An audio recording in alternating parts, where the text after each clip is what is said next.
तुम्हाला याबद्दल काय वाटते? नमस्कार, मी वैशू, तुमचं माझ्या यूट्यूब चॅनलमध्ये स्वागत आहे. इथं संध्याकाळच्या वेळेला खूप आभाळ आलं होतं, काळं असं आभाळ पूर्ण झालं होतं. त्यानंतर वारं काय आता नव्हतंच. म्हणलं पाऊस येते का काय, पण त्यानंतर मग म्हणलं स्वयंपाक घरात करावं का बाहेर करावं चुलीवर, कारण आता सध्या एवढं आभाळ येतं की लाईटचा खूप प्रॉब्लेम आहे. त्यामध्ये लाईटसुद्धा जाते. त्यानंतर चुलीवर गॅसवर भाकरी केल्या. आणि तुम्हाला याबद्दल काय वाटतं मला नक्की कमेंट करून सांगा. गॅसवर भाकरी भाजत नाही असं म्हणतात.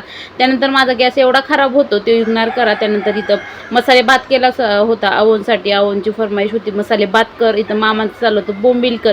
मग मामांसाठी बोंबील केलं तर छान असं, आणि मग आत्यांचं चाललं होतं नको करू, पण मामांचं चाललं होतं कर, म्हणून केला होता. त्यात मामांचं शेवट असं वाक्य होतं, आज खूप छान असं असून बाईंनी बोंबील केला होता. म्हणलं आता काय म्हणावं, मामांना खावा लागन सासूबाईंचा ओरडा. मग त्याबद्दल इथं मामांचं चाललं होतं आईस्क्रीम शिवला पाजायचं काम, कारण बाहेर पाऊस येत होता आणि इथं आमचं चाललं होतं आईस्क्रीम खायचं काम.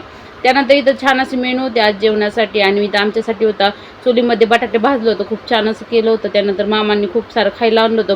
एवढं वारं असताना आम्ही चूल पेटवली, कारण अशी भीती होती की गॅस संपवू नको, म्हणून चूल पेटवली. असा होता आजचा दिवस. बाय.